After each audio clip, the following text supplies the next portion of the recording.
नमस्कार, आप सभी ने अध्याय 2 पुष्पी पौधों में लैंगिक जनन भाग 3 तक पढ़ा। भाग 3 में आपने लघु बीजाणु चतुष्क के निर्माण के बारे में पढ़ा, कितने प्रकार का होता है चतुष्क इसके बारे में पढ़ा। फिर आपने नर युग्मकोद्भिद का निर्माण पढ़ा कि किस प्रकार से नर युग्मकोद्भिद का विकास होता है, नर युग्मक किस प्रकार से बनते हैं, संपूर्ण प्रक्रिया आपने पढ़ लिया। अब हम भाग 4 में पढ़ेंगे कि मादा युग्मक का निर्माण कैसे होता है, क्योंकि लैंगिक जनन है तो लैंगिक जनन में युग्मकों का निर्माण तो अनिवार्य रूप से पढ़ना है। आपने नर युग्मक का निर्माण पढ़ लिया कैसे होता है, अब हम पढ़ेंगे कि मादा युग्मक का निर्माण कैसे होता है। फिर अब देखेंगे कि नर और मादा युग्मक आपस में कैसे मिलते हैं, यानी निषेचन की प्रक्रिया कैसे होती है। तो टॉपिक शुरू करने से पहले आपसे जो भाग 3 में क्वेश्चंस किए गए थे उनके आंसर्स देखेंगे। सबसे पहला आपसे क्वेश्चन किया गया था कि युगपत प्रकार का लघु बीजाणु चतुष्क का निर्माण किस पौधों में होता है। तो युगपत प्रकार से लघु बीजाणु चतुष्क का निर्माण द्विबीजपत्री पौधों में होता है, इसका आंसर था। नेक्स्ट क्वेश्चन पूछा गया था कि क्रमानुसार प्रकार से लघु बीजाणु चतुष्क का निर्माण किस पौधों में होता है। तो क्रमानुसार प्रकार से लघु बीजाणु चतुष्क का निर्माण एक बीजपत्री पौधों में होता है। नेक्स्ट क्वेश्चन किया गया था कि चतुष्फलकीय चतुष्क यानी टेट्राहेड्रल टेट्रॉड में लघु बीजाणु किस प्रकार से व्यवस्थित होते हैं और ये किस में पाया जाता है। तो चतुष्फलकीय चतुष्क यानी टेट्राहेड्रल टेट्रॉड में चारों लघु बीजाणु चारों फलकों पर स्थित होते हैं और इसका उदाहरण है द्विबीजपत्री पौधे। दूसरा क्वेश्चन किया गया था समद्विपार्श्व चतुष्क यानी आइसोबाइलेटरल टेट्रॉड में लघु बीजाणु किस प्रकार से व्यवस्थित होते हैं और इसका उदाहरण क्या है। तो समद्विपार्श्व चतुष्क यानी आइसोबाइलेटरल टेट्रॉड में चारों लघु बीजाणु एक ही तल में स्थित होते हैं और इसका उदाहरण एक बीजपत्री पौधों में। नेक्स्ट क्वेश्चन किया गया था कि क्रासित चतुष्क यानी डिकसेट टेट्रॉड में चारों लघु बीजाणु किस प्रकार से व्यवस्थित होते हैं और यह किस में पाया जाता है। तो क्रासित टेट्रॉड पाया जाता है, ये इसमें जो लघु बीजाणु होते हैं उनमें दो लघु बीजाणु एक दूसरे से समकोण बनाकर स्थित होते हैं और यह पाया जाता है मैग्नोलिया में। नेक्स्ट क्वेश्चन क्या कहता है कि रेखीय टेट्रॉड यानी लिनियर टेट्रॉड में चारों लघु बीजाणु किस प्रकार से व्यवस्थित होते हैं और किस में पाया जाता है। तो रेखीय टेट्रॉड में चारों लघु बीजाणु एक समांतर क्रम में व्यवस्थित होते हैं और यह पाया जाता है हेलोफिला में। नेक्स्ट क्वेश्चन किया गया था कि टी शेप्ड यानी टी आकार का टेट्रॉड में चारों लघु बीजाणु एक दूसरे से किस प्रकार से व्यवस्थित होते हैं और किस में पाया जाता है। तो टी शेप्ड टेट्रॉड में चारों लघु बीजाणु में से दो लघु बीजाणु अनुप्रस्थ रूप से और दो लघु बीजाणु अनुदैर्ध्य रूप से व्यवस्थित होते हैं और यह पाया जाता है एरिस्टोलोकिया में, इसका आंसर था। नेक्स्ट क्वेश्चन किया गया था कि परागकण किन दो भित्तियों द्वारा घिरा होता है। तो परागकण अंतःचोल और बाह्यचोल नामक भित्तियों द्वारा घिरा होता है। नेक्स्ट क्वेश्चन किया गया था कि अंतःचोल और बाह्यचोल किससे मिलकर बना होता है।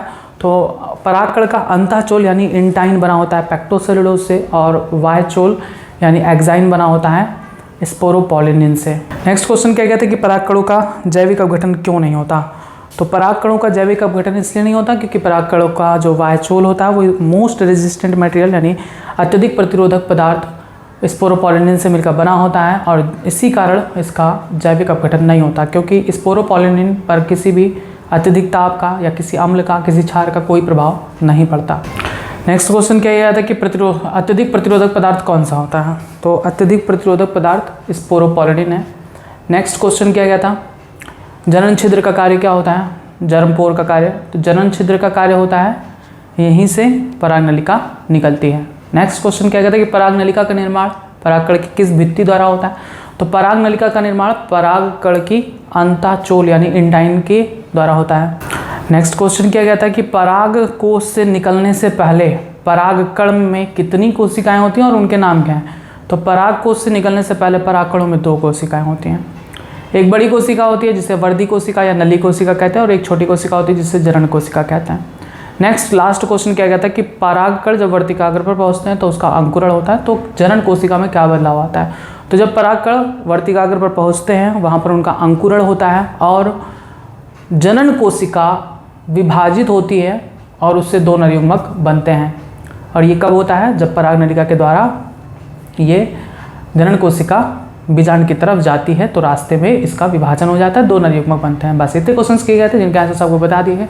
अब आते हैं भाग 4 के टॉपिक पर, जो कि है मादा युग्मक का निर्माण किस प्रकार से होता है। तो सबसे पहले हम ये देखेंगे कि मादा युग्मक का निर्माण कहाँ पर होता है और उसे क्या कहते हैं। तो आपको पता है कि मादा युग्मक का निर्माण होता है मादा भाग में। पुष्प का मादा भाग क्या होता है, स्त्री केसर स्त्री केसर या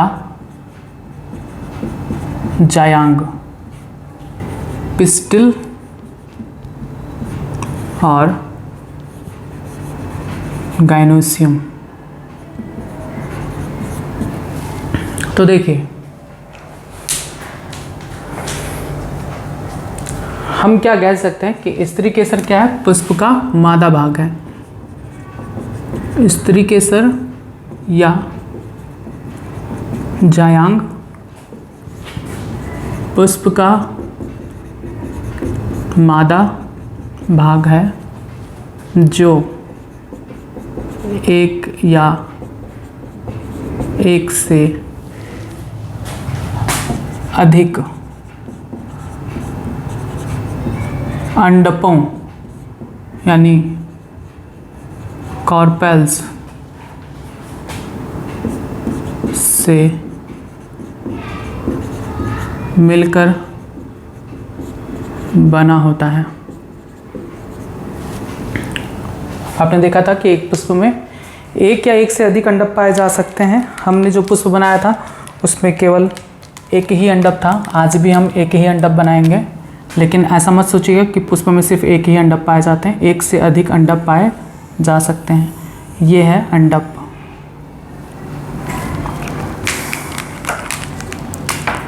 ये है दल।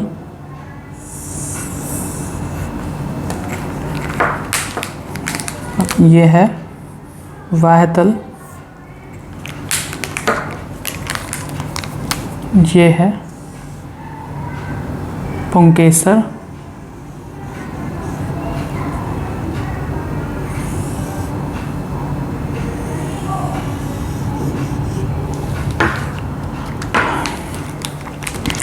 तो आपने इसके बारे में पूरी तरीके से पढ़ लिया कि पुंकेसर क्या है, कैसे क्या क्या संरचना पाई जाती है, कैसे परागकण बनता है, परागकण के अंदर नर युग्मक कैसे बनता है। अब आपको पढ़ना है कि मादा युग्मक कैसे बनता है। तो मादा युग्मक किसमें बनता है, इस भाग में। इस भाग को क्या कहते हैं, अंडक। तो प्रत्येक अंडक के कितने भाग होते हैं, प्रत्येक अंडक के 3 भाग होते हैं। ये एक उभरा हुआ भाग होता है जिसे वर्तिकाग्र कहते हैं। याद करिए, वर्तिकाग्र यानी स्टिग्मा। ये नली कहलाती है वर्तिका यानी स्टाइल। और ये पूरा उभरा हुआ फूला हुआ भाग कहलाता है अंडाशय यानी ओवरी। ठीक है, संरचनाओं के नाम तो आपको याद करने ही पड़ेंगे। तो ये एक अंडक है। एक अंडक के 3 भाग होते हैं, वर्तिकाग्र, वर्तिका और अंडाशय, स्टिग्मा, स्टाइल, ओवरी। जो ऊपरी भाग होता है, शीर्ष भाग होता है, अंडक का शीर्ष भाग वर्तिकाग्र कहलाता है। अंडक का आधार भाग अंडाशय कहलाता है। वर्तिकाग्र और अंडाशय को जोड़ने वाली नली वर्तिका कहलाती है। अंडाशय के प्रत्येक अंडाशय के अंदर एक बीजांड पाया जाता है। एक या एक से अधिक बीजांड पाए जाते हैं। ठीक है, एक या एक से अधिक बीजांड पाए जाते हैं। अब हम इस बीजांड को बड़ा करके देखेंगे कि इसमें क्या क्या चीज़ें पाई जाती हैं।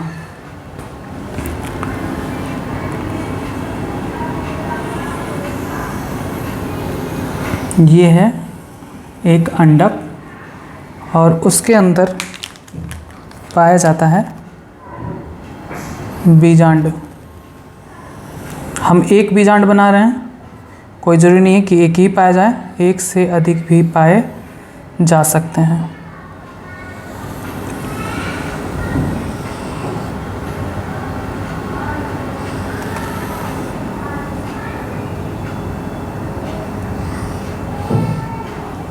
ये है एक बीजांड यानी ओव्यूल। ठीक है, अंडाशय के अंदर एक संरचना पाई जाती है जिसे हम बीजांड कहते हैं। तो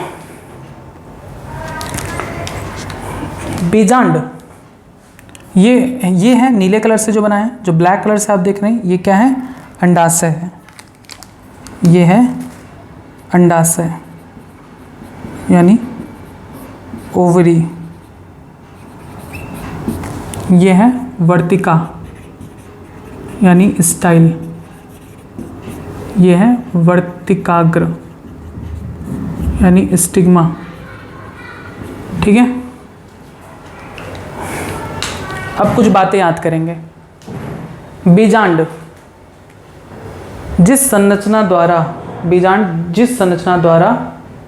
अंडाशय से जुड़ा होता है, इस संरचना को बीजांड वृंत कहते हैं, यानी फ्यूनिकल। कई कई जगह पर इसे फ्यूनिकुलस कहते भी, तो एक ही बात है, फ्यूनिकल या फ्यूनिकुलस। बीजांड एक पतली संरचना द्वारा अंडाशय से जुड़ा होता है, उसे हम बीजांड वृंत या फ्यूनिकल कहते हैं। बीजांड वृंत बीजांड से जिस जगह पर जुड़ा होता है, इस भाग को नाभिका या हाइलम कहते हैं। ठीक है, बीजांड से जिस स्थान पर यह बीजांड वृंत जुड़ा होता है, उस स्थान को नाभिका या हाइलम कहते हैं। ये वाला भाग, ये भाग। अब कुछ बातें याद करनी है। बीजांड एक या दो आवरण द्वारा घिरा होता है, देख रहे हैं। एक आवरण ये है,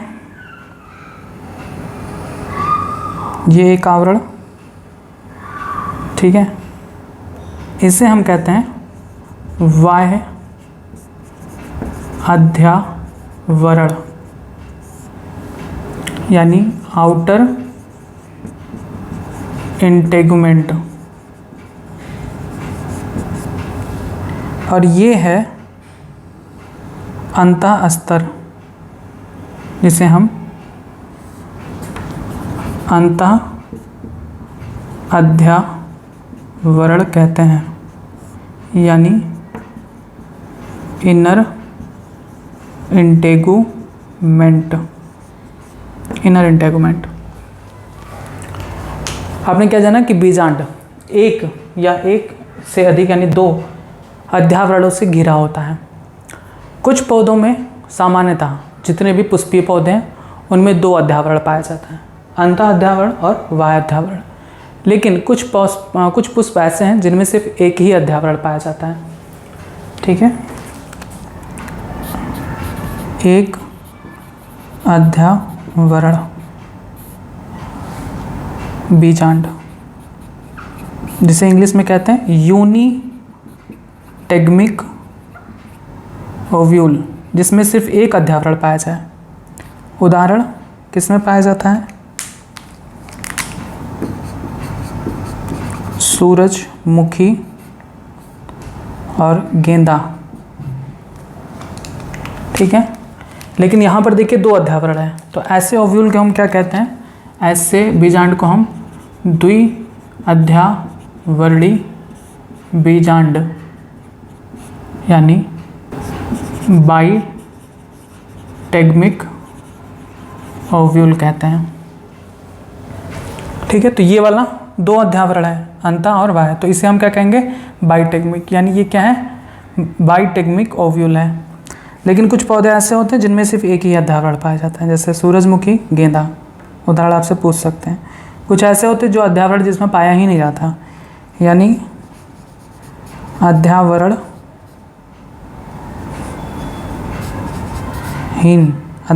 हीन बीजांड, जिसे हम एटेगमिक ओव्यूल कहते हैं। उदाहरण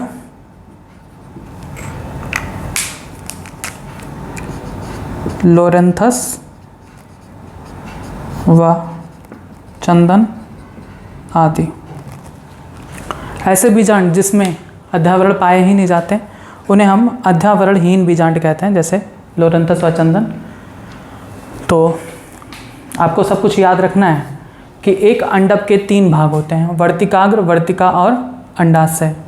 अंडाशय के अंदर एक बीजांड पाया जाता है, एक या एक से अधिक बीजांड पाए जाते हैं। बीजांड अंडाशय से जिस पतली परत द्वारा जुड़ा होता है उसे हम बीजांड वृंत यानी फ्यूनिकल कहते हैं। बीजांड वृंत बीजांड से जिस जगह पर जुड़ा होता है उस भाग को नाभिका यानी हाइलम कहते हैं। एक बीजांड एक या दो अध्यावरण से घिरा होता है। बाह्य अध्यावरण को आउटर इंटेगुमेंट और अंत अध्यावरण को इनर इंटेगुमेंट कहते हैं।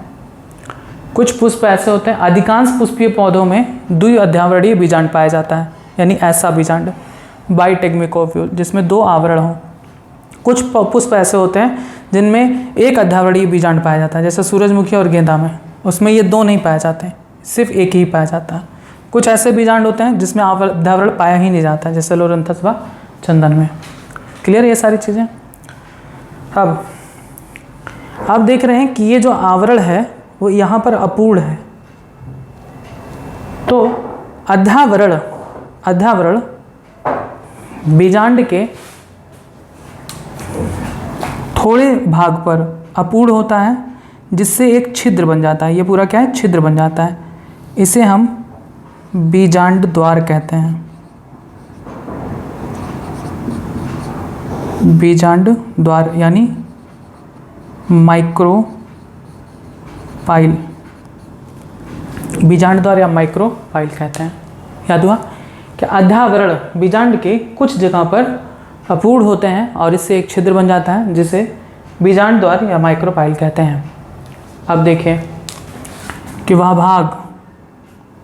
भाग जहाँ से अध्यावरण निकलते हैं, देखिए यहीं से निकलना, देखिए यहीं से निकलना, यहीं से निकलना, तो ये भाग क्या कहलाता है, ये भाग कहलाता है निभाग यानी चलाजा। यानी बीजांड का वह भाग, चलाजा, बीजांड का वह भाग जहाँ से अध्यावरण निकलते हैं क्या कहलाता है, निभाग या चलाजा। तो क्वेश्चन खूब घुमा फिरा के यहाँ से पूछा जाता है। ऐसे भी पूछा जा सकता है कि बीजांड द्वार के विपरीत दिशा में कौन सी संरचना होती है, तो बीजांड द्वार के विपरीत में हमेशा निभाग होता है। ऐसे भी पूछा जाता है कि बीजांड का वह भाग जहाँ से अध्यावरण निकलते हैं क्या कहलाता है, निभाग यानी चलाजा। अध्यावरण बीजांड के कुछ स्थान पर अपूर्ण होता है, जिससे एक छिद्र बन जाता है, उसे क्या कहते हैं, बीजांड द्वार यानी माइक्रोपाइल। सारी बातें क्लियर, कोई डाउट नहीं होनी चाहिए। अब बीजांड के अंदर का भाग बहुत सारे मृदुतक कोशिकाओं से मिलकर बना होता है। बीजांड के अंदर का भाग मृदुतक कोशिकाओं से मिलकर बना होता है, यानी पैरेनकाइमेटस सेल्स, जिसके पास डिवीजन की क्षमता ना हो। तो बीजांड का अधिकांश भाग मृदुतक कोशिकाओं से मिलकर बना होता है। इसे हम देखें, हम छोटे छोटे बना दे रहे हैं, ये सब कोशिकाएं हैं। तो बीजांड का अधिकांश भाग मृदुतक कोशिकाओं से मिलकर बना होता है। इन कोशिकाओं को कौन सी कोशिका कहते हैं, मृदुतक कोशिका यानी पैरेनकाइमेटस सेल। इसे हम कहते हैं बीजांड काय यानी न्यूसेलस। क्लियर। याद करिए कि बीजांड का आंतरिक भाग अनेक मृदुतक कोशिकाओं से मिलकर बना होता है, जिसे बीजांड काय यानी न्यूसेलस कहते हैं। इसके अंदर एक थैली जैसी संरचना पाई जाती है। इसके अंदर एक थैली जैसी संरचना पाई जाती है। अब हम कोशिकाओं को बना सकते हैं, यहाँ मृदुतक कोशिकाएं हैं ये। तो याद करेंगे कि बीजांड के अंदर अधिकांश भाग मृदुतक कोशिकाओं से बना होता है, जिसे न्यूसेलस या बीजांड काय कहते हैं। इसके अंदर एक थैली जैसी संरचना होती है, जिसे भ्रूण कोश, देखिए भ्रूण पोष और भ्रूण कोश में अंतर होता है। भ्रूण पोष यानी एंडोस्पर्म, भ्रूण कोश यानी एम्ब्रियो सैक। तो ये सब बातें एकदम क्लियर रखेंगे। इसे कहते हैं एम्ब्रियो सैक, भ्रूण कोश। बीजांड के अंदर एक थैलीनुमा संरचना होती है जिसे भ्रूणकोश कहते हैं।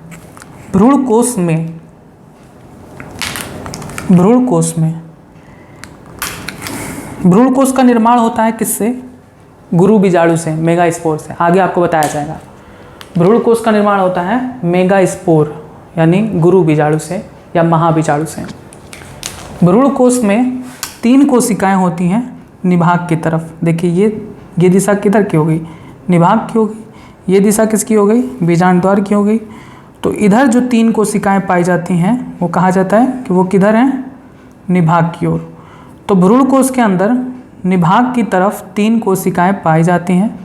इन कोशिकाओं को कहते हैं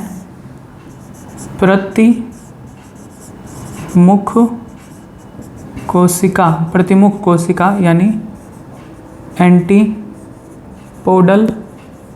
सेल्स।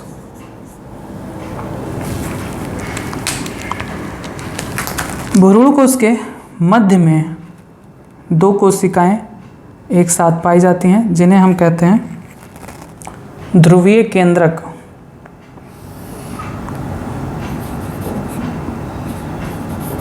ध्रुवीय केंद्रक यानी पोलर न्यूक्लियाई कहते हैं।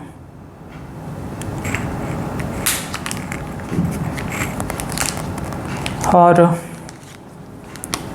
3 कोशिकाएं बीजांड द्वार की तरफ होती हैं जिनमें एक बीच में कोशिका होती है और 2 इसके किनारे होते हैं।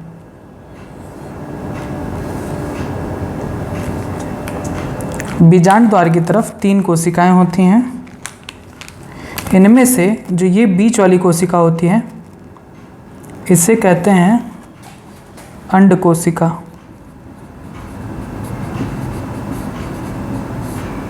यानी एग सेल। अंड कोशिका के अगल बगल में जो 2 कोशिकाएं होती हैं इन्हें कहते हैं सहायक कोशिका। सहायक कोशिका यानी इंग्लिश में कहते हैं सिनर्जिड्स। बस, तो आपको इतनी संरचना याद होनी चाहिए एकदम, कहीं से भी कोई डाउट नहीं होना चाहिए। अनेक क्वेश्चन हर साल नीट में यहीं से आता है, कुछ नहीं है, बस आपको नाम पहले याद करना होगा क्योंकि शायद पहली बार सुने होंगे ये सब नाम है, तो नाम पहली बार याद करना होगा और उसके बाद इनका लोकेशन देखना होगा कि कौन सी कोशिका कहाँ पर पाई जाती है। तो ये था स्त्री केसर या जायांग यानी एक वर्तिकाग्र की संरचना, एक बीजांड की संरचना, कैसे कैसे क्या क्या चीज़ें पाई जाती हैं। जब तक संरचना नहीं पढ़ेंगे आगे का टॉपिक नहीं समझ में आएगा कि कैसे आखिर कैसे इसका निर्माण होता है अंड कोशिका। अभी आगे आपको यही पढ़ना है कि अंड कोशिका का निर्माण कैसे होता है। फिर से एक बार मैं रिवाइज कर देता हूँ कि स्त्री केसर या जायांग मादा भाग होता है पुष्प का और एक जायांग में 1 से अधिक अंडक पाए जा सकते हैं। एक अंडक में 3 भाग होते हैं, वर्तिकाग्र, वर्तिका और अंडाशय। अंडाशय के अंदर बीजांड पाया जाता है, 1 या 1 से अधिक बीजांड पाए जा सकते हैं। बीजांड अंडाशय से जिस संरचना द्वारा जुड़ा होता है उसे बीजांड वृंत यानी फ्यूनिकल या फ्यूनिकुलस कहते हैं। बीजांड वृंत बीजांड से जिस स्थान पर जुड़ा होता है वह स्थान नाभिका यानी हाइलम कहलाती है। प्रत्येक बीजांड 1 या 2 आवरणों द्वारा घिरा होता है, एक आवरण और दूसरा आवरण। बाहरी आवरण को बाह्याध्यावरण यानी आउटर इंटेगुमेंट कहते हैं और आंतरिक आवरण को अंतःध्यावरण यानी इनर इंटेगुमेंट कहते हैं। फिर आपने पढ़ा कुछ ऐसे पुष्प होते हैं जिनमें एक ही आवरण पाया जाता है यानी एक अध्यावरण बीजांड, यूनिटेगमिक ओव्यूल जैसे सूरजमुखी और गेंदा में। कुछ ऐसे भी पौधे होते हैं जिनमें आवरण पाया ही नहीं जाता जैसे लेमोरिंथस और चंदन में। जिसमें 2 आवरण पाया जाता है उन्हें हम द्विअध्यावरणीय बीजांड यानी बाइटेगमिक ओव्यूल कहते हैं। अधिकांश पुष्पीय पौधों में द्विअध्यावरणीय बीजांड ही होता है। अध्यावरण बीजांड के कुछ स्थान पर अपूर्ण होते हैं, इससे एक छिद्र बन जाता है जिसे बीजांड द्वार यानी माइक्रोपाइल कहते हैं। और बीजांड का वह भाग जहाँ से अध्यावरण निकलता है, निभाग यानी चलाजा कहलाता है, जो कि हमेशा बीजांड द्वार के विपरीत दिशा में होता है। बीजांड के अंदर का समस्त भाग मृदुतक कोशिकाओं से मिलकर बना होता है, जिसे बीजांडकाय यानी न्यूसेलस कहते हैं। यह पूरा भाग क्या है? न्यूसेलस है। इसके अंदर एक थैलीनुमा संरचना होती है, जिसे भ्रूण कोश यानी एम्ब्रियो सैक कहते हैं। भ्रूण कोश में 3 कोशिकाएं निभाग की तरफ होती हैं, जिसे प्रतिमुख कोशिका या एंटीपोडल सेल कहते हैं। 2 मध्य में होती हैं, जिसे ध्रुवीय केंद्रक यानी पोलर न्यूक्लियाई कहते हैं। 3 बीजांड द्वार की तरफ होती हैं, जिनमें से एक कहलाती है अंड कोशिका, बीच में होती है। इसके अगल बगल में जो कोशिकाएं होती हैं उन्हें सहायक कोशिका या सिनर्जिड्स कहते हैं। बस, तो आप इतना पहले आप हेडिंग डाल के लिखेंगे और फिगर बनाएंगे। लिखेंगे स्त्रीकेशर या जायांग, पिस्टिल ऑफ गायनोसियम। लिखेंगे स्त्रीकेशर या जायांग पुष्प का मादा भाग होती हैं, या एक से अधिक अंडपों यानी कार्पेल से मिलकर बना होता है। प्रत्येक अंडप में 3 संरचना होती है, वर्तिकाग्र, वर्तिका और अंडाशय, स्टिग्मा, स्टाइल और ओवरी। अगला लाइन से लिखेंगे कि अंडप का शीर्ष भाग वर्तिकाग्र तथा आधार भाग अंडाशय कहलाता है। वर्तिकाग्र और अंडाशय को जोड़ने वाली नली वर्तिका कहलाती है। अब आप हेडिंग डाल के लिखेंगे बीजांड या गुरु बीजाणुधानी। हेडिंग डाल के लिखेंगे बीजांड या गुरु बीजाणुधानी, ओव्यूल या mega sporangium, mega sporangium. Heading डालिए बीजांड या गुरु बीजाणुधानी यानी मेगा स्पोरेंजियम।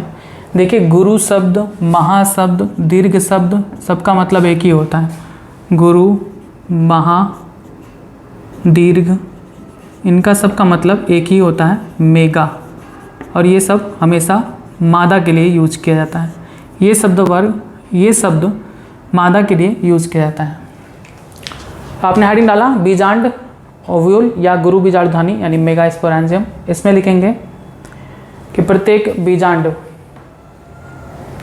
एक पतली संरचना द्वारा अंडाशय से जुड़ा होता है, जिसे बीजांड वृंत या फ्यूनिकल या फ्यूनिकुलस कहते हैं।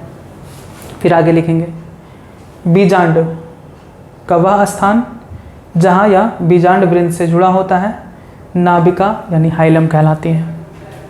फिर आगे लिखेंगे बीजांड 1 या 2 आवरण द्वारा घिरा होता है।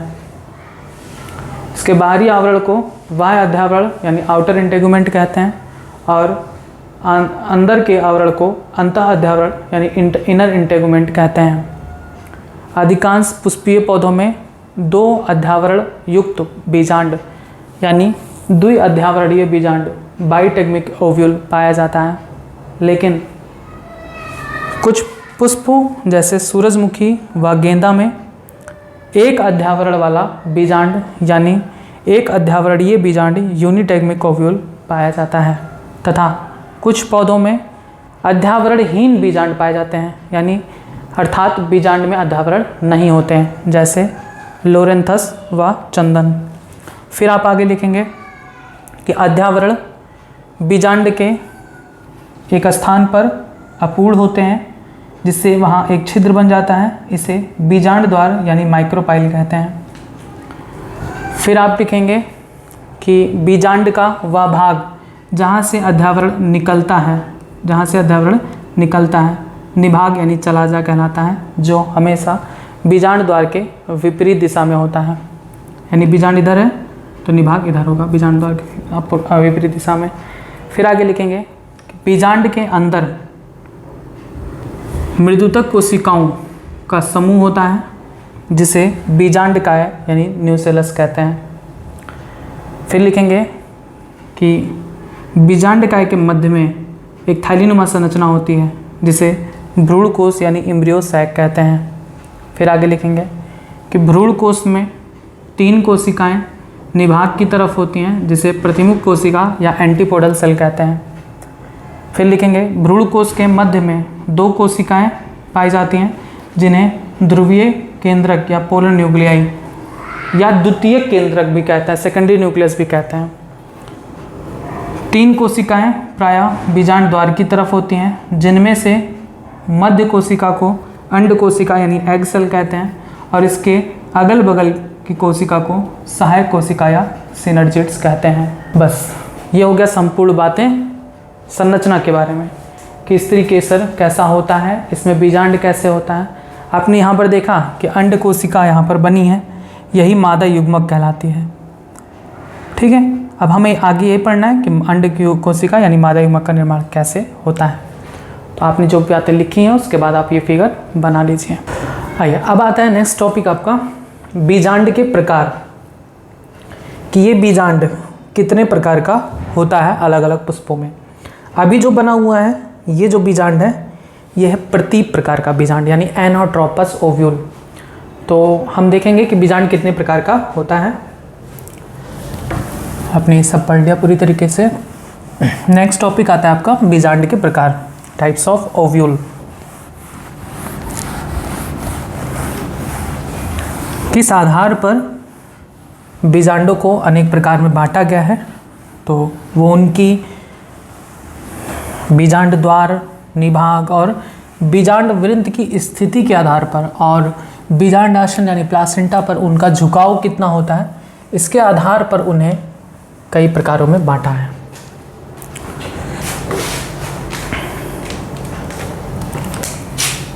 नेक्स्ट टॉपिक है बीजांड के प्रकार यानी टाइप्स ऑफ ओव्यूल। ओव्यूल लिखेंगे। तो बीजांड को किस आधार पर, बीजांड को किस आधार पर अनेक प्रकारों में बांटा गया है, तो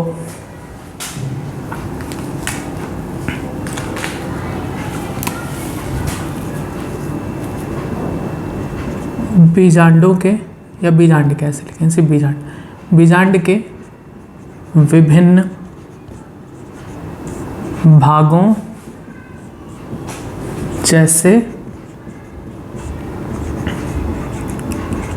बीजांड द्वार यानी माइक्रोपाइल, निभाग यानी चलाचा व बीजांड वृंत यानी फ्यूनिकल की स्थिति के आधार पर, स्थिति के आधार पर व उसका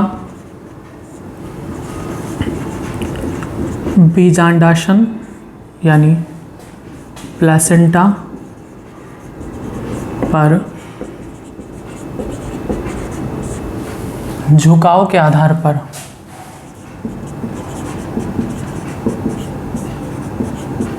कई या ऐसे लिखिए निम्न प्रकारों में बांटा गया है। निम्न प्रकारों में बांटा गया है। कौन कौन से? मुख्य रूप से 6 प्रकार में बांटा गया है। पहला आता है रिजु या आर्थ्रोट्रोपस, जिसे इंग्लिश में कहते हैं एट्रोपस और आर्थ्रोट्रोपस।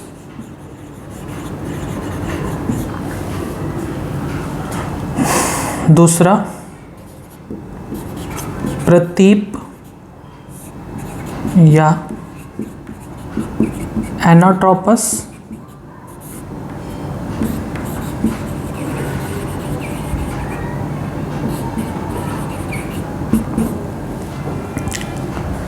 तीसरा, फिगर बनाने में दिक्कत होगी, चलिए सीरीज वाइज यहाँ पर लिख देते हैं, फिगर वहाँ पर एक साथ बना देंगे। दूसरा है प्रतीप या एनोट्रोपस यानी एनोट्रोपस।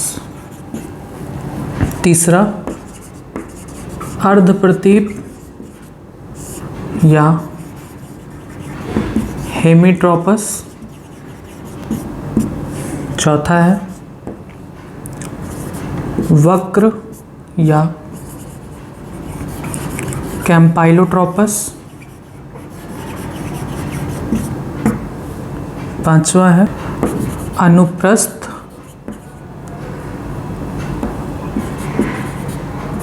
या जिसे हम कहते हैं एम्फीट्रोपस।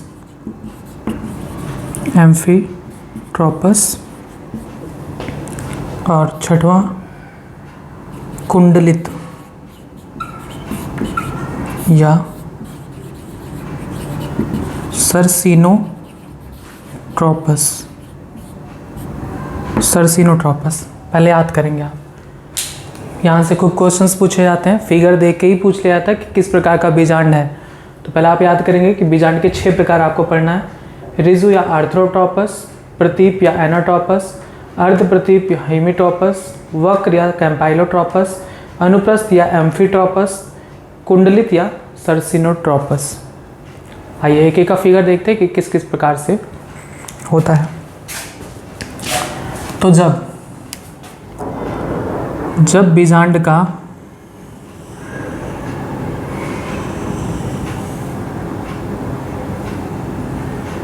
बीजांड वृंत, बीजांड द्वार, निभाग सभी एक ही सीधी रेखा में उपस्थित हों, तब इस प्रकार के बीजांड को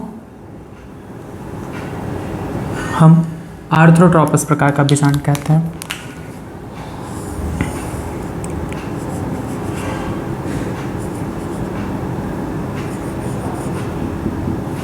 देख रहे हैं ये भाग क्या है? ये भाग क्या कहलाता है? बीजांड द्वार। ये भाग क्या कहलाता है? निभाग यानी चला जा। और ये क्या कहलाता है? बीजांड वृंत यानी फ्यूनिकल। तो जब बीजांड द्वार, निभाग, बीजांड वृंत सभी देखिए एक ही दिशा में है, ठीक है, एक ही समांतर दिशा में है, तब इस प्रकार के बीजांड को हम आर्थ्रोट्रोपस प्रकार का बीजांड कहते हैं। ठीक है, बीजांड के विभिन्न भागों जैसे बीजांड द्वार, निभाग, बीजांड वृंत की स्थिति के आधार पर कि कहाँ कहाँ कैसे कैसे पाए जाते हैं, इन्हीं के आधार पर इन्हें निम्न प्रकारों में बांटा गया है, जिसमें आर्थ्रोट्रोपस पहला आता है। ठीक है, उसमें बीजांड द्वार, निभाग और बीजांड वृंत एकदम एक सीधी रेखा में स्थित होते हैं। ऐसे बीजांड को हम आर्थ्रोट्रोपस बीजांड कहते हैं। अब आते हैं दूसरा एनाट्रोपस। आइए एनाट्रोपस को देखते हैं। अभी जो बनाए थे बीजांड वो एनाट्रोपस प्रकार का ही बीजांड था।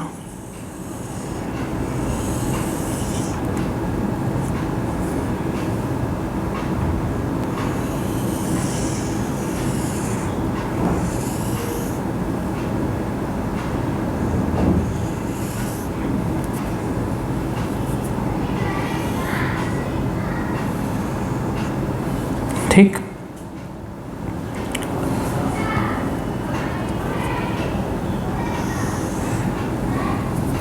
यहाँ पर देखें तो ये है निभाग, ये है बीजांड द्वार,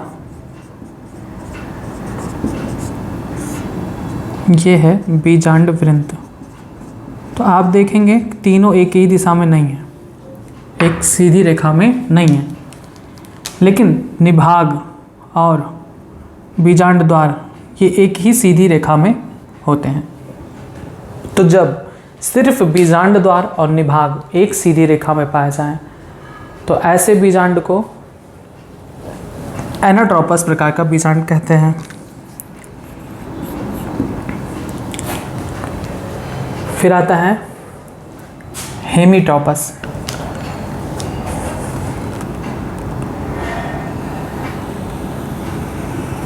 सॉरी, बीजांड को तो ब्लू में ही बनाना है।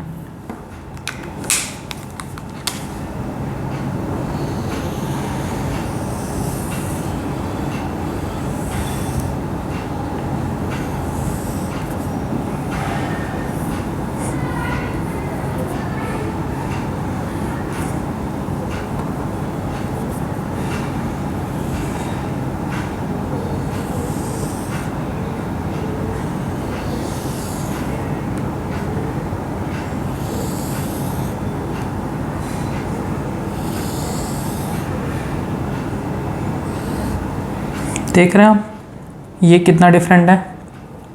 इसमें अगर आप देखें तो ये भाग है निभाग,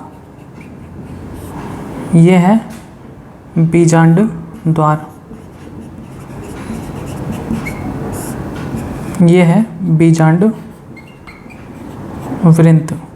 तो जब बीजांड में बीजांड द्वार और निभाग एक सीधी रेखा में हो और ये बीजांड वृंत से 90 डिग्री का कोण बनाते हैं, तब इस प्रकार के बीजांड को हम हेमीटॉपस कहते हैं। ठीक है, अंतर स्पष्ट है ना सब में। ये तीनों एक ही दिशा में हैं, बीजांड द्वार निभाग से बीजांड वृंत एक सीधी रेखा पर है, तो उसे हम आर्थ्रोटॉपस कहेंगे। जब सिर्फ बीजांड द्वार और निभाग एक सीधी रेखा में हो, बीजांड वृंत नहीं, तब उसे हम एनाटॉपस कहेंगे। जब बीजांड द्वार निभाग एक सीधी रेखा में हो और ये बीजांड वृंत के साथ 90 डिग्री का कोण बनाते हैं, तब इस प्रकार के बीजांड को हम हेमीटॉपस कहते हैं। अब आता है नेक्स्ट कैम्पाइलोट्रोपस। कैम्पाइलोट्रोपस को अगर आप देखें, ये हो गया सी फिगर। तो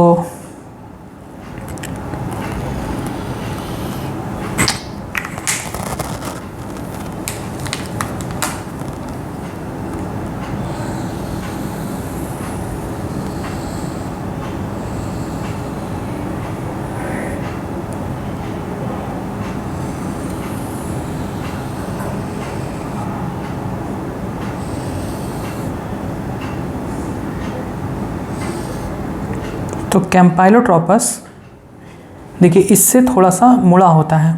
ठीक है, मुड़ा हुआ है। ये एकदम नीचे है, लेकिन ये एकदम नीचे इस तरह से ना होकर कैसे है, ऐसे है। देखिए, तो इस प्रकार के बीजांड को हम कहते हैं कैम्पाइलोट्रोपस। सबके अंदर हम ये बना देते हैं भ्रूणकोश। ये है भ्रूणकोश।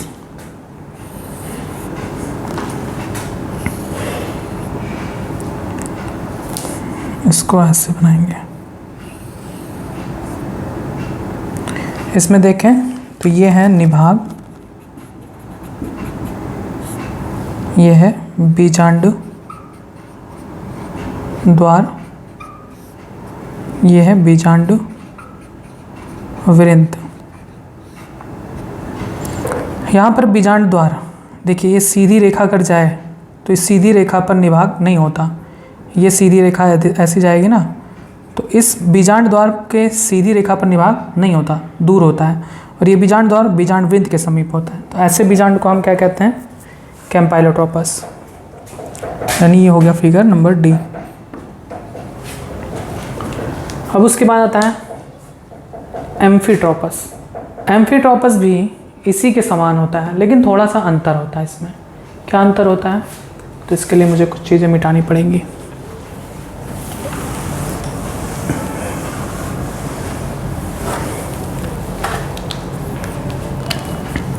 एम्फीट्रोपस में जो बीजांड है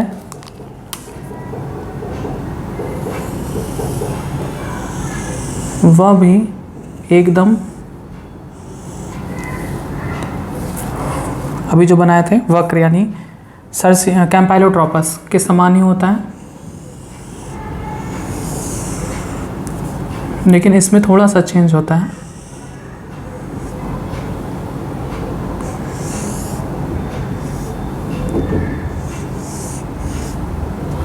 इसमें एम्फीट्रोपस में जो भ्रूणकोश होता है वह भी बीजांड के साथ साथ ऐसे मुड़ा हुआ होता है, ऐसे। यहाँ पर तो सामान्य प्रकार से भ्रूणकोश, लेकिन ये भ्रूणकोश यहाँ पर ऐसे मुड़ा हुआ होता है। इससे घोड़े की नाल जैसी संरचना दिखाई पड़ती है। तो इस प्रकार के बीजांड को हम अनुप्रस्थ कहते हैं, जिसमें बीजांड के साथ साथ भ्रूणकोश भी मुड़ा हुआ होता है। तो ऐसे बीजांड को हम एम्फीट्रोपस कहते हैं। ये क्वेश्चन को पूछा गया है। ये है निभाग, ये है बीजांड वृंत।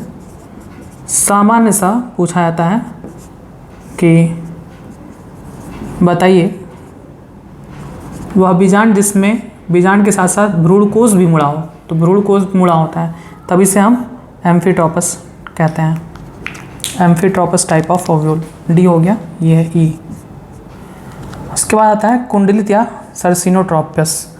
इसकी खास बात ये है कि इसमें जो बीजांड वृंत होता है फ्यूनिकल, वो इतना लंबा निकल आता है, इतना लंबा हो जाता है। देखिए ये बीजांड वृंत है, इतना लंबा हो जाता है कि पूरा का पूरा भ्रूणकोश बीजांड ही उल्टा हो जाता है।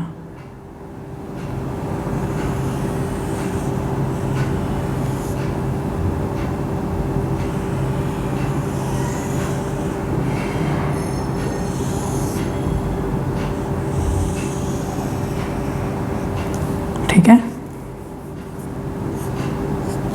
ये है। तो इसमें देखिए बीजांड वृंत कितना लंबा है। देखिए इसमें बीजांड वृंत इतना छोटा, इसमें बीजांड वृंत इतना छोटा, लेकिन इसमें बीजांड वृंत देखिए ये इतना लंबा गया और इसको ऐसे उल्टा कर दिया। ठीक है, ये है मुख्य बीजांड, ये है मुख्य बीजांड। ये बीजांड वृंत के कारण इस तरह से संरचना बना लेता है। तो ये है इसका बीजांड द्वार, ये है इसका निभाग, और ये जो डंडी देखते हैं जो इसको इतना मोड़ा है, ये क्या है, बीजांड वृंत। ये हो गई एफ संरचना। तो इस प्रकार से बीजांड को कुल 6 प्रकारों में बांटा गया है। समझ में आया? बीजांड को किस आधार पर 6 प्रकारों में बांटा गया है? उसमें बीजांड द्वार, निभाग, बीजांड वृंत की स्थिति कैसी है। तो जब बीजांड में बीजांड द्वार, निभाग, बीजांड वृंत सभी एक सीधी रेखा में हो तब इसे हम आर्थोट्रोपस कहते हैं। जब केवल बीजांड द्वार और निभाग एक सीधी रेखा में हो और बीजांड वृंत सीधी रेखा में नहीं होते तब इसे हम एनाट्रोपस कहते हैं। और जब बीजांड द्वार और निभाग एक सीधी रेखा में हो और ये बीजांड वृंत से 90 डिग्री का या समकोण पर स्थित होते हैं तो ऐसे बीजांड को हम हेमीट्रोपस कहते हैं, यानी अर्ध प्रतीप। और जब बीजांड में बीजांड द्वार और निभाग एक दूसरे से सीधी रेखा में ना हो और बीजांड द्वार बीजांड वृंत की तरफ इसके समीप आ जाता है तब इसे हम वक्र बीजांड या हम कैम्पाइलोट्रोपस कहते हैं। और जब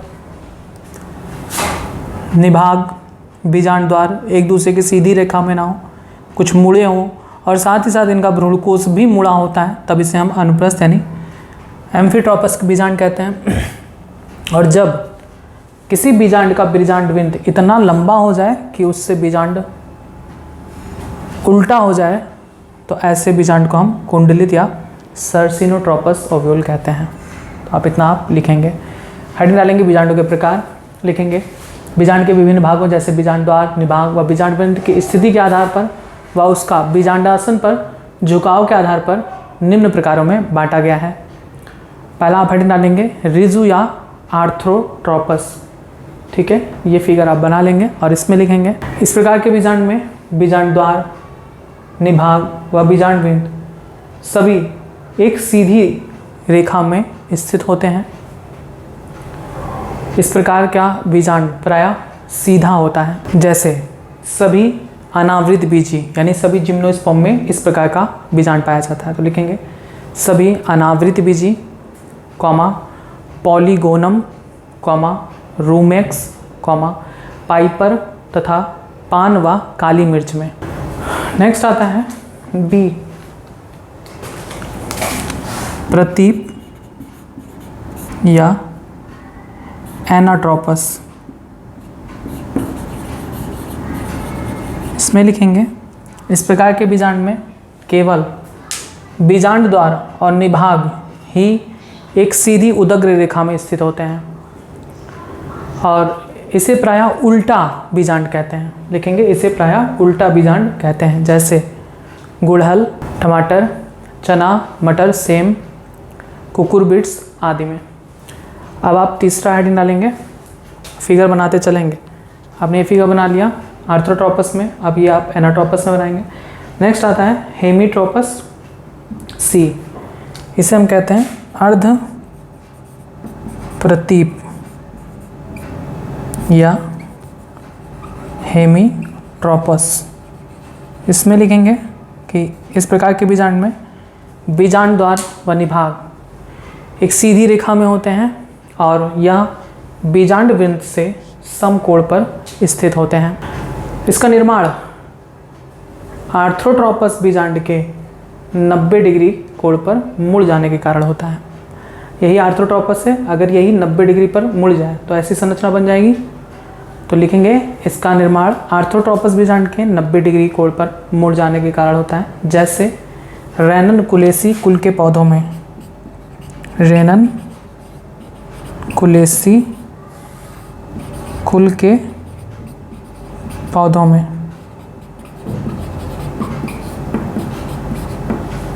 ठीक, नेक्स्ट हेडिंग डालेंगे डी, वक्र या कैम्पाइलोट्रोपस। वक्र या कैम्पाइलोट्रोपस। इसमें लिखेंगे इस प्रकार के बीजांड में बीजांड द्वार व निभाग दोनों एक सीधी रेखा में स्थित नहीं होते और यह कुछ मुड़ा होता है। बीजांड द्वार बीजांड वृंत के समीप आ जाता है। फिर आगे लिखेंगे जैसे क्रूसीफेरी कुल के पौधों में व लेग्यूमिनेसी कुल के पौधों में। नेक्स्ट आता है 5वां आप हेडिंग डालेंगे अनुप्रस्थ या एम्फीट्रोपस। आप फिगर बनाते चलेंगे, जिसमें जिसमें बताया उसका फिगर आप उसमें बनाते चलेंगे। नेक्स्ट आता है अनुप्रस्थ या एम्फीट्रोपस। आप इसमें लिखेंगे इसमें बीजांड के साथ साथ भ्रूण कोश भी मुड़कर घोड़े के नाल जैसी संरचना बनाती हैं। जैसे पोस्त यानी पॉपी प्लांट में, लेमना पौधे में, कैप्सुला पौधे में, गुलाबांस यानी मिराबिलिस जलापा इत्यादि में। एग्जाम्पल्स भी पूछे जाते हैं तो सब याद करेंगे। नेक्स्ट आता है आखिरी कुंडलित यानी सर्सिनोट्रोपस। इसमें लिखेंगे इस प्रकार के बीजांड में बीजांड वृंत अत्यधिक लंबा होकर बीजांड को चारों तरफ से घेरे रहता है। जैसे नागफनी यानी ओपनसिया में। बस ये था आपका बीजांडों के प्रकार के कितने प्रकार के बीजांड पाए जाते हैं।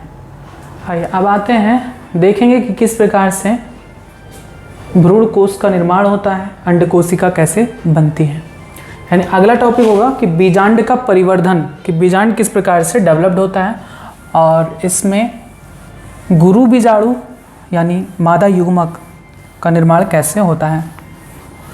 तो नेक्स्ट आपका हेडिंग है कि बीजांड का परिवर्धन व गुरु बीजाणु जनन, development of ovule and megasporogenesis.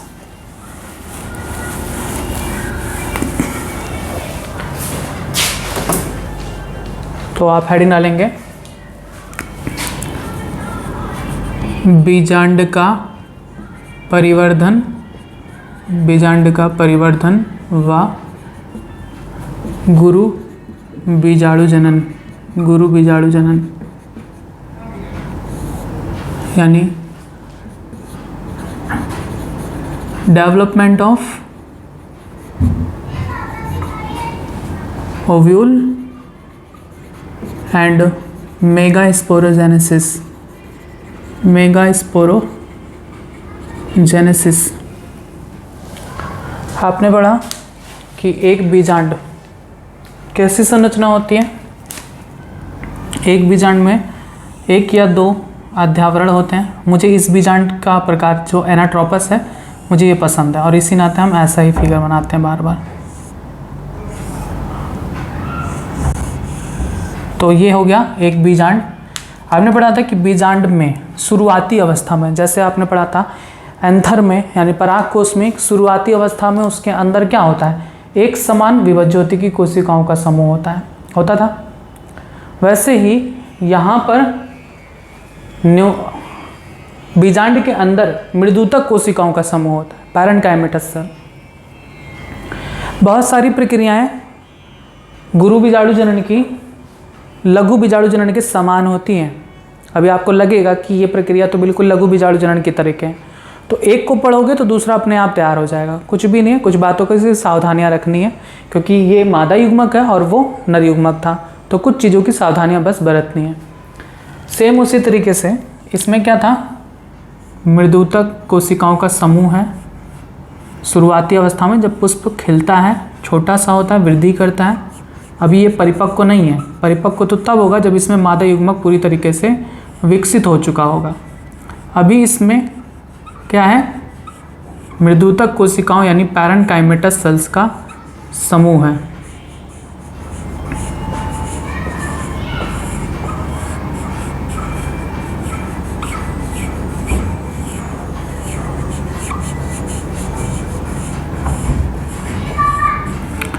तो यहाँ पर जो पैरेन्काइमेटस सेल है उसमें विभाजन होता है। सबसे पहले एक कोशिका जो निभाग की तरफ होती है आकार में बड़ी हो जाती है, जैसे वहाँ पर होता था लघु बीजाणु जनन में कि 4 कोनों पर एक एक कोशिका आकार में बड़ी हो जाती है और प्रपसु कोशिका बनाती है।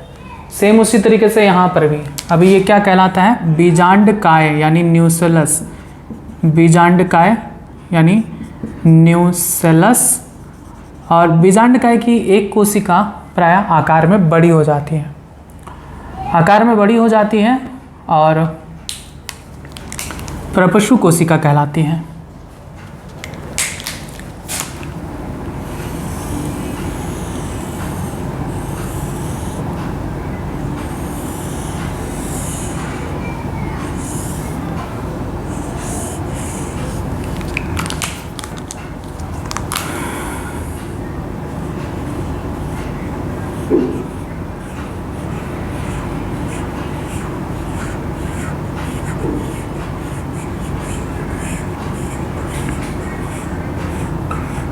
वहाँ पर भी यही कहा जाता था कि एक कोशिका आकार में बड़ी हो जाती है प्रत्येक कोनों पर। वहाँ पर 4 कोशिकाएं होती थीं, एक एक कोने पर एक एक कोशिका, लेकिन यहाँ पर सिर्फ एक कोशिका आकार में बड़ी होती है और वहाँ पर भी उसे प्रपशु कोशिका कहा जाता था, यहाँ पर भी इसे प्रपशु कोशिका ही कहा जाता है। एक कोशिका आकार में बड़ी हो जाती है और यहाँ पर मुझे बड़ी कोशिका बनाना था। एक कोशिका इस तरह से आकार में काफ़ी बड़ी हो जाती है और प्रपशु कोशिका कहलाती है। ठीक है, ये क्या कहलाएगी, प्रपशु कोशिका आकार में बड़ी हो गई है ये, यानी आर्कीस्पोरियल सेल, आर्कीस्पोरियल सेल। और ये प्रपशु कोशिका में विभाजन होगा, जैसे वहाँ पर विभाजन होता था, यहाँ पर भी सेम वही प्रक्रिया, प्रपशु कोशिका में विभाजन होता है। अब हम ये कोशिकाओं का समूह नहीं बनाएंगे, अब हम सीधे आपको प्रपशु कोशिका के बारे में बताएंगे, क्योंकि उसी से सारी चीज़ें डेवलप होनी है।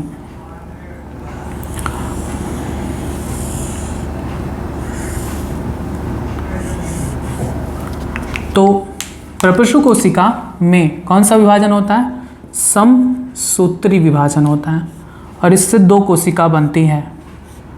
एक वही प्राथमिक भित्तीय कोशिका, जैसे वहाँ पर भी बनता था ना प्राथमिक भित्तीय कोशिका, यानी primary parietal cell, primary parietal cell. और दूसरी कोशिका कौन सी बनती थी, दूसरी कोशिका बनती थी, वहाँ पर बनता था प्राथमिक पुंग बीजाणु जनन कोशिका, लेकिन यहाँ पर हम पुंग बीजाणु शब्द का प्रयोग नहीं कर सकते क्योंकि पुंग बीजाणु तो नर के लिए यूज करते हैं, यहाँ पर मादा युग्मक का बनना है, तो इसीलिए हम क्या कहते हैं, इसे हम सिर्फ बीजाणु जनन कोशिका कहते हैं, स्पोरोजिनस सेल, बीजाणु जनन कोशिका यानी स्पोरोजिनस सेल। अब आपको पुंग बीजाणु जनन में याद होगा कि प्राथमिक भित्तीय कोशिका बहुत सारे विभाजन करके 3 स्तर बनाती थी, अंतःस्तर, मध्य स्तर और टेपिटम, लेकिन यहाँ पर ऐसा कुछ भी नहीं होता।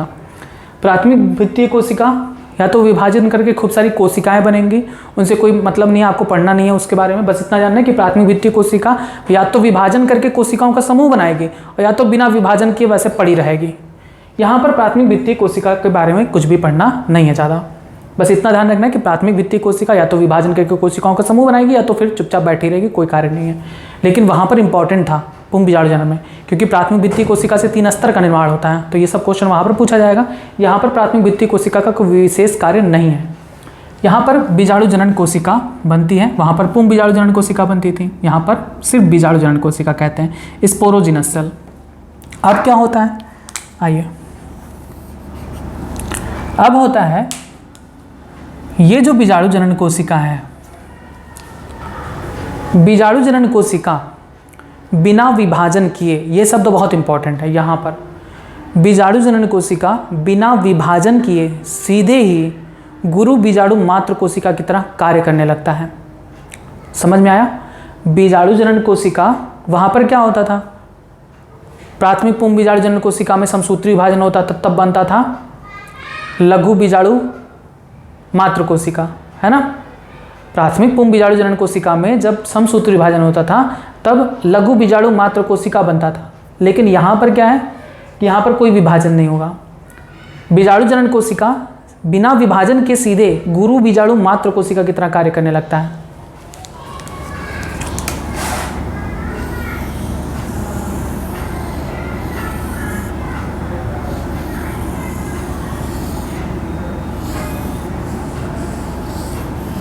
यानी यहाँ पर आप देखें तो ये आपका प्राथमिक भित्ति कोशिका है, इसको छोड़ दीजिए ऐसे बनाकर, और दूसरी कोशिका जो थी अभी क्या था, बीजाणु जनन कोशिका।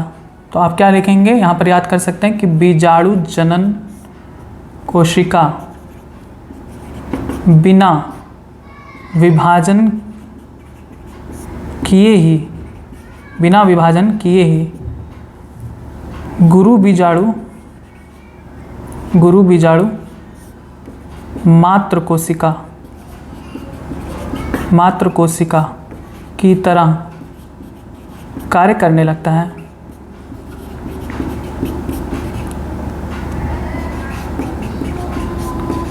यानी ये आपका प्राथमिक भित्तीय कोशिका हो गया, प्राथमिक भित्तीय कोशिका।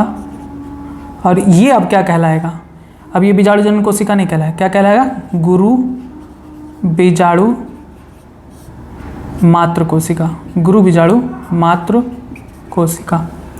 यानी इसे इंग्लिश में क्या कहेंगे, megaspore mother cell, MMC।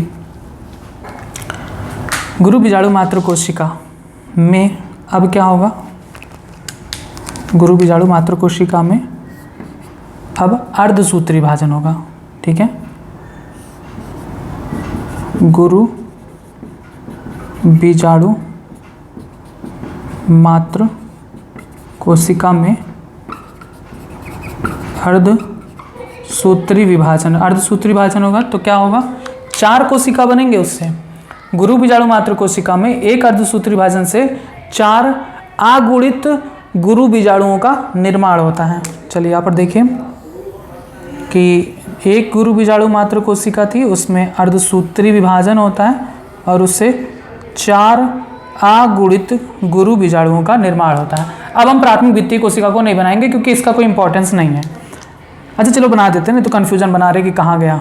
तो चलो ये हो गया प्राथमिक भित्तीय कोशिका। अब हमने क्या कहा कि यहाँ पर जो गुरु बीजाणु मात्र कोशिका थी वो विभाजन होकर कितनी कोशिका बना ली, 4, 1 कोशिका, 2 कोशिका, 3 कोशिका और 4 कोशिका, ठीक है। लेकिन ये क्या है, अगुणित हो गई क्योंकि इसमें अर्धसूत्री विभाजन हो गया।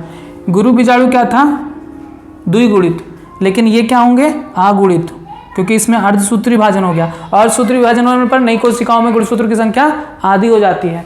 यानी गुरु बीजाणु मात्र कोशिका में जब अर्धसूत्री विभाजन होगा तो इससे 4 अगुणित गुरु बीजाणुओं का निर्माण होता है। 4 अगुणित गुरु बीजाणु, 4 अगुणित यानी हैप्लॉइड गुरु बीजाणु, हैप्लॉइड मेगास्पोर्स का फॉर्मेशन हो जाता है, ठीक। अब यहाँ पर ध्यान रखेंगे, इनमें से 3 जल्द ही नष्ट हो जाते हैं, डिजेनरेट हो जाते हैं। और जो निभाग की तरफ का होता है, ये कौन सा भाग है, निभाग, ये क्या है, बीजांड द्वार, बीजांड द्वार। तो जो निभाग की तरफ का जो गुरु बीजाणु होता है ये क्रियाशील होता है, बाकी ये नष्ट हो जाते हैं। यानी 4 गुरु बीजाणुओं में से 4 अगुणित गुरु बीजाणुओं में से 3 प्रायः नष्ट हो जाते हैं, एक जो निभाग की तरफ होता है सिर्फ यही क्रियाशील बचता है। अब इसमें क्या होता है, इस क्रियाशील गुरु बीजाणु में क्या होता है परिवर्तन।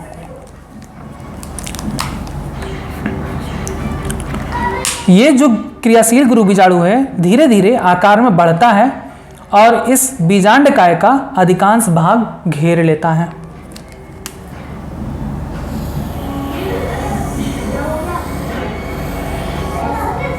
ये सब फिगर उसमें नहीं मिलेगा आपको, फिगर बुक में, और अगर इसी तरीके से समझा दिए होते बुक में तो कितना बढ़िया होता। बहुत टाइम लगता है इसको टॉपिक को समझने में। तो ये हो गया, ये आपकी प्राथमिक भित्ति कोशिका को ऐसे छोड़ दें। और ये जो गुरु बीजाणु क्रियाशील गुरु बीजाणु है ये आकार में क्या होती है, बड़ी होती है। ये इसका एक केंद्रक है। ठीक, अब मेरे पास जगह नहीं है इसलिए आप इतना फिगर आप पहले बना लें। अभी लिखने का तो आप लिख लेंगे लेकिन फिगर इंपॉर्टेंट है, यहाँ से यहाँ तक का फिगर बना लें। अब हम ऊपर का फिगर मिटाएंगे फिर इसके आगे के स्टेप बताएंगे।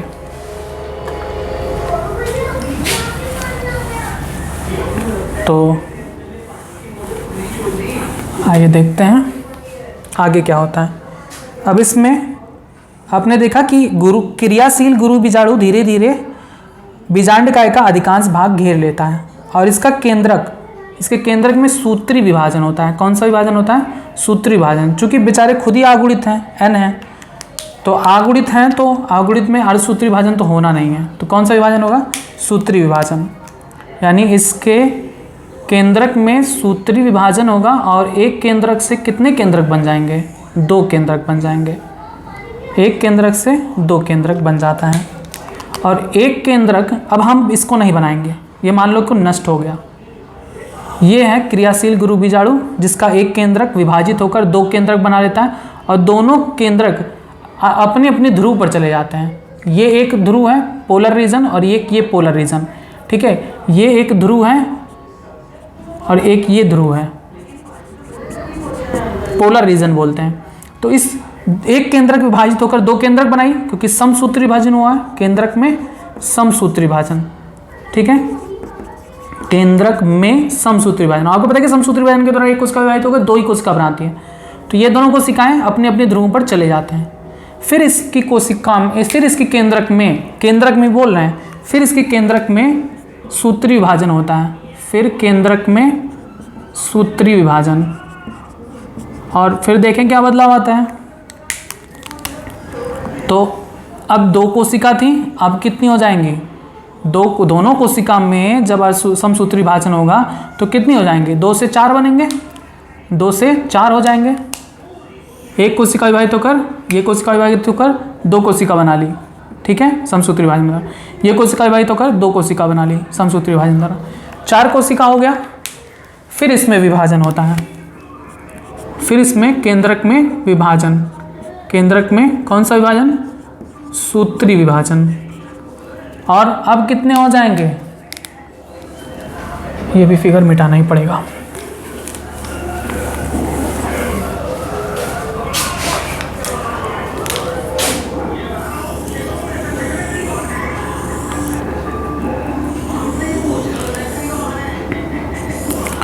तो यहाँ पर अब केंद्रक में फिर सूत्री विभाजन होगा तो यहाँ पर आप देखो ये कोशिका विभाजित होकर कितनी बनाएगी, 2 कोशिका। ये कोशिका सूत्री विभाजन द्वारा 2 कोशिका। ये कोशिका विभाजित होकर 2 कोशिका बनाएगी और ये कोशिका विभाजित होकर 2 कोशिका बनाएगी। कुल कितनी कोशिकाएं हो जाएंगी, कोशिका नहीं सॉरी केंद्रक, गलत बोल दे रहा हूँ, कोशिका नहीं केंद्रक बोलेंगे, केंद्रक होंगे ये सब। ये केंद्रक विभाजित होकर 2 केंद्रक बनाएंगे, ये केंद्रक विभाजित होकर 2 केंद्रक बनाएंगे और ये केंद्रक विभाजित होकर 2 केंद्रक और ये केंद्रक विभाजित होकर 2 केंद्रक बनाएंगे। कुल कितने केंद्रक हो गए, 8 केंद्रक। अब क्या होता है, नेक्स्ट स्टेप, केंद्रकों का पुनर्गठन होगा, व्यवस्थित होंगे फिर से, और केंद्रक व्यवस्थित होंगे और इसमें कुछ केंद्रक बीच में चले आएंगे। निभाग की तरफ से, ये निभाग है ना, ये निभाग है और ये बीजांड द्वार है, बीजांड द्वार। तो एक केंद्रक निभाग की तरफ से और एक केंद्रक बीजांड द्वार की तरफ से मध्य में चले आते हैं। ठीक है, यहाँ कितने बचे, एक यहाँ से चला आया बीच में, एक यहाँ से चला आया बीच में, तो यहाँ 3 बचे, 1 2 3, और यहाँ पर भी 3 बचे क्योंकि एक बीच में चला आया मध्य में, 1 2 3। इस तरह से व्यवस्थित होते हैं। देखिए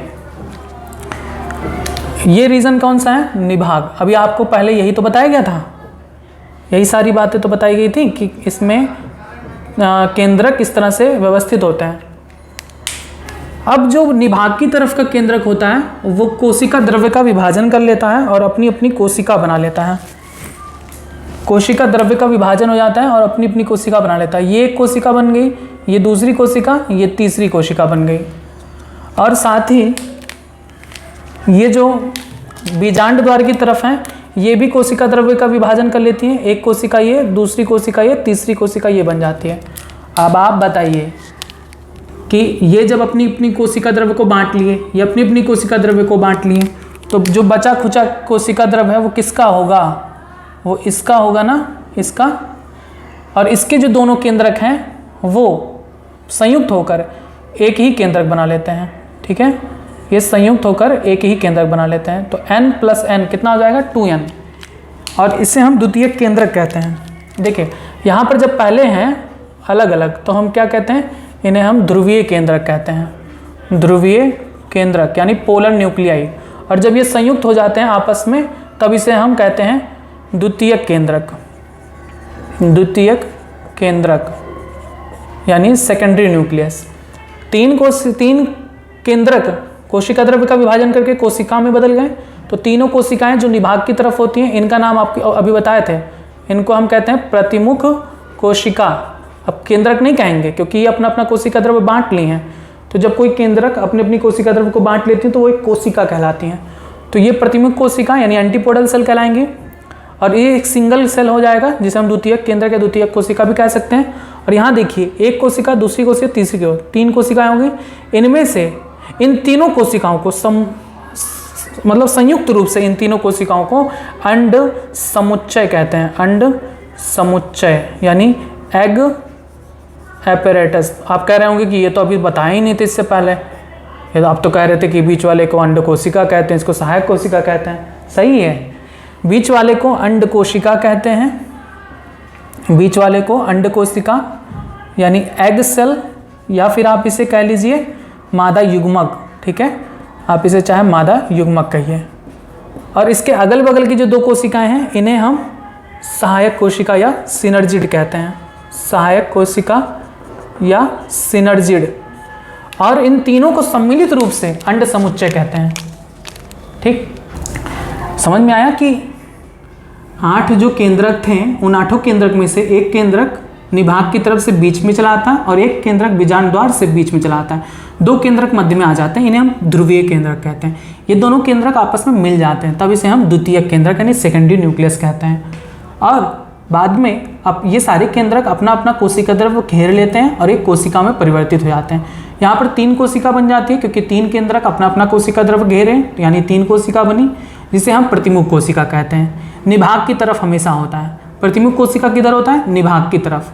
आपसे ऐसे ही क्वेश्चन पूछा जाएगा कि बीजांड में निभाग की तरफ पाए जाने वाले 3 कोशिकाओं को क्या कहते हैं, तो प्रतिमुख कोशिका।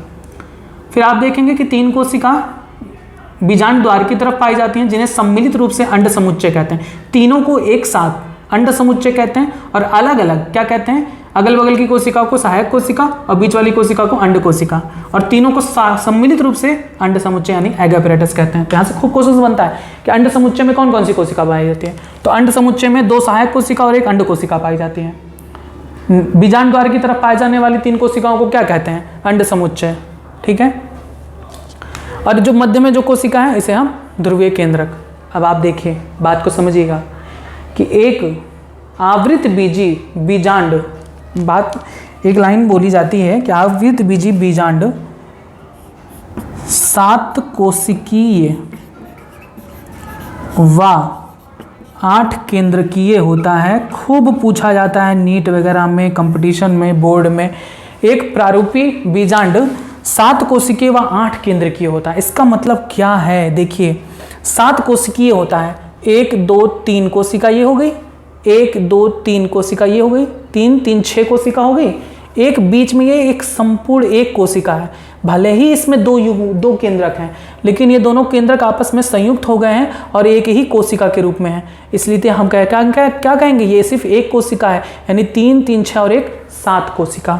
यानी बीजांड क्या होता है, 7 कोशिकीय है और कह रहे हैं 8 केंद्रकीय। देखिए एक केंद्रकीय 2 3 4 5, यहाँ पर 2 केंद्रक है ना, तो क्या कहेंगे 2 केंद्रक, 3 2 5 5 3 8, 8 केंद्रक होते हैं। क्लियर। एक प्रारूपी बीजांड 7 कोशिकीय और 8 केंद्रकीय वाला संरचना होता है। समझ में आया पूरी तरीके से। ये है गुरु बीजाणु जनन, यानी किस प्रकार से अंड कोशिका यानी मादा युग्मक का निर्माण होता है। अब यहाँ पर खूब क्वेश्चंस पूछे जाते हैं कि प्रतिमुख कोशिका आगुणित होती हैं कि द्विगुणित, तो ऑफकोर्स आगुणित ही होंगी, क्योंकि इनका निर्माण ही आगुणित कोशिका केंद्रक से हुआ है।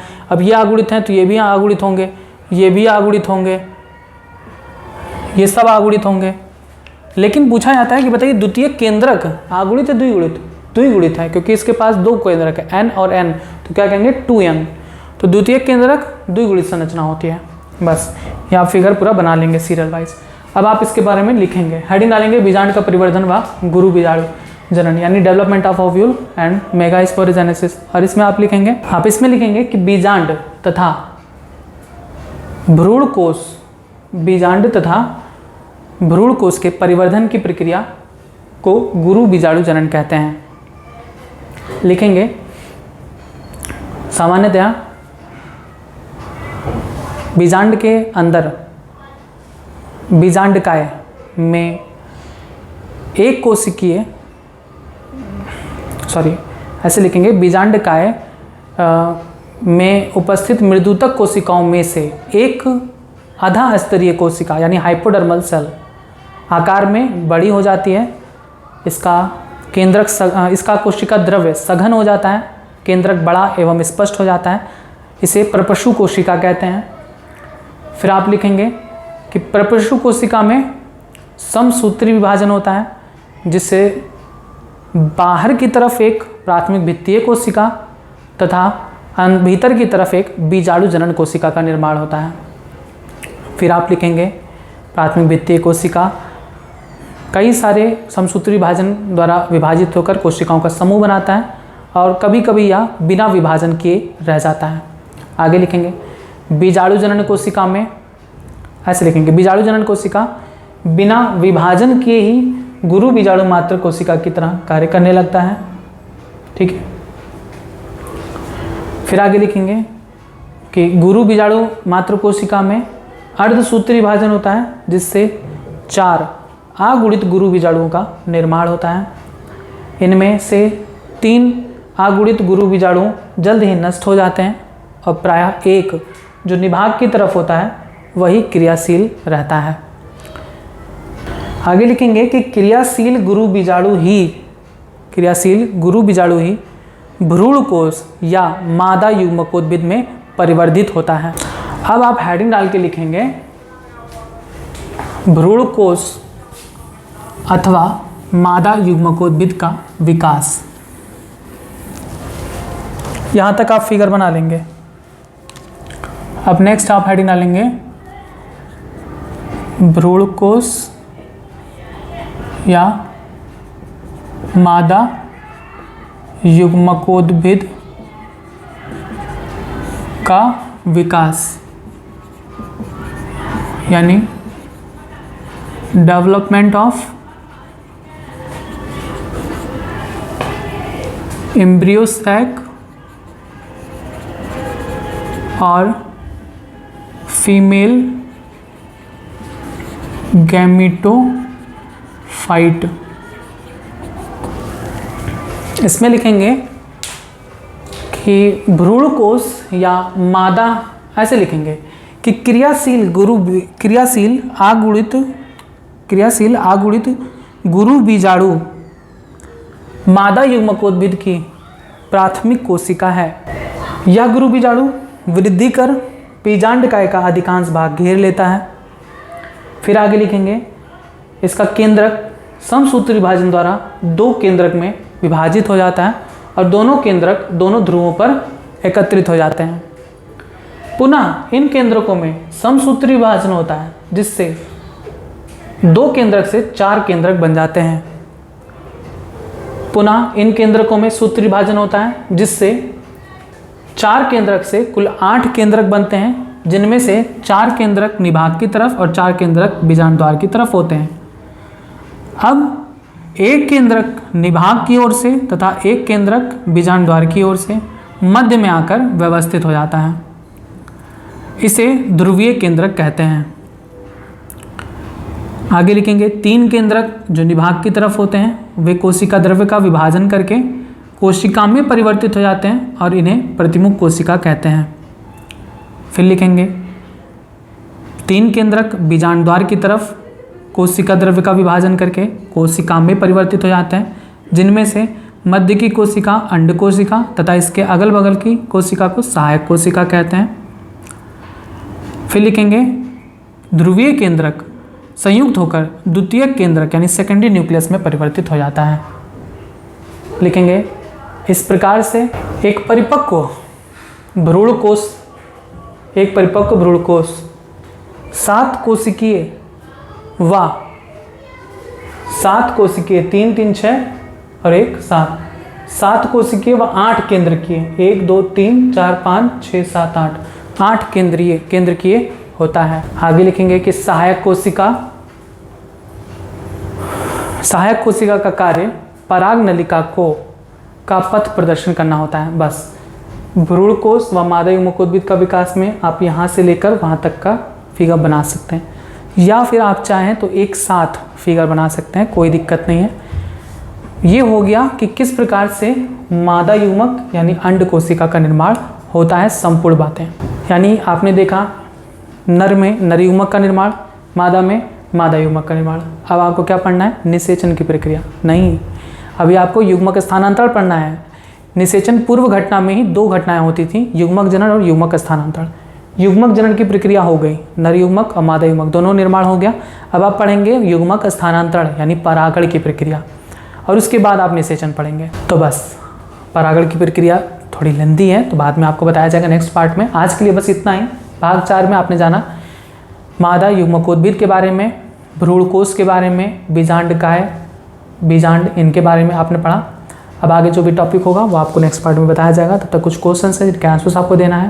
पहला क्वेश्चन कि एक अंडप यानी कार्पेल के कितने भाग होते हैं, या एक स्त्री केसर के कितने भाग होते हैं। दूसरा क्वेश्चन बीजांड अंडाशय से जिस भाग द्वारा जुड़ा होता है उसे क्या कहते हैं।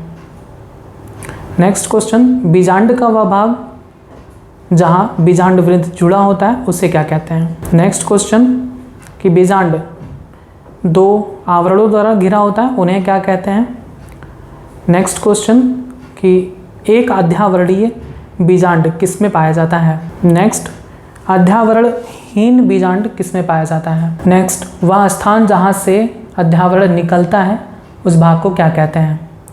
नेक्स्ट अध्यावरण बीजांड के एक स्थान पर अपूर्ण होता है, वहाँ पर एक छिद्र बन जाता है, उस छिद्र को क्या कहते हैं। नेक्स्ट क्वेश्चन कि जब ऐसे कहेंगे कि बीजांड का वह प्रकार जिसमें बीजांड द्वार, निभाग, बीजांड वृंत तीनों एक सीधी उदग्र रेखा पर स्थित होती हैं, तो उस बीजांड को क्या कहते हैं और उसका उदाहरण किस में पाया जाता है। नेक्स्ट उल्टा बीजांड को क्या कहते हैं और किस में पाया जाता है। नेक्स्ट जब बीजांड द्वार और निभाग दोनों एक सीधी रेखा में स्थित हो और ये दोनों बीजांड वृंत से समकोण बनाती हैं, तो इस प्रकार के बीजांड को क्या कहते हैं। नेक्स्ट जब बीजांड के साथ साथ भ्रूणकोश भी मुड़कर घोड़े के नाल के समान संरचना बनाती हैं, तो इस प्रकार के बीजांड को क्या कहते हैं और इसका उदाहरण बताइए। नेक्स्ट क्वेश्चन जब बीजांड वृंत काफ़ी बड़ा होकर बीजांड को चारों तरफ से घेर लेता है, तब उस बीजांड को क्या कहते हैं और इसमें यह किस में पाया जाता है। नेक्स्ट कि बीजांड के अंदर बीजांड काय किन कोशिकाओं से मिलकर बना होता है। नेक्स्ट गुरु बीजाणु मात्र कोशिका का निर्माण किससे होता है। नेक्स्ट क्वेश्चन, गुरु बीजाणु मात्र कोशिका में अर्धसूत्री विभाजन होता है जिससे 4 आगुणित गुरु बीजाणुओं का निर्माण होता है। इनमें से कितने गुरु बीजाणु नष्ट हो जाते हैं और कितने क्रियाशील रह जाते हैं। नेक्स्ट क्वेश्चन, भ्रूण कोश में 3 कोशिका निभाग की तरफ होती हैं, उसे क्या कहते हैं। नेक्स्ट, भ्रूण कोश में 3 कोशिका बीजांड द्वार की तरफ होती हैं, उसे क्या कहते हैं। नेक्स्ट, बीजांड द्वार की तरफ पाई जाने वाली 3 कोशिकाओं में मध्य कोशिका का नाम क्या है। और नेक्स्ट क्वेश्चन, सहायक कोशिका का कार्य क्या होता है। नेक्स्ट, एक प्रारूपी बीजांड कितने कोशिकीय और कितने केंद्रकीय वाला होता है। बस, ज़्यादा क्वेश्चन है मुझे पता है, क्योंकि यहाँ से टॉपिक से खूब क्वेश्चंस पूछे जाते हैं, घुमा फिरा के क्वेश्चंस पूछे जाते हैं, तो आपको एकदम टॉपिक क्लियर रखना है। आज का टॉपिक बस इतना ही, और आगे के टॉपिक्स के लिए आप जुड़े रहें बायोलॉजी हिंदी चैनल के साथ। धन्यवाद।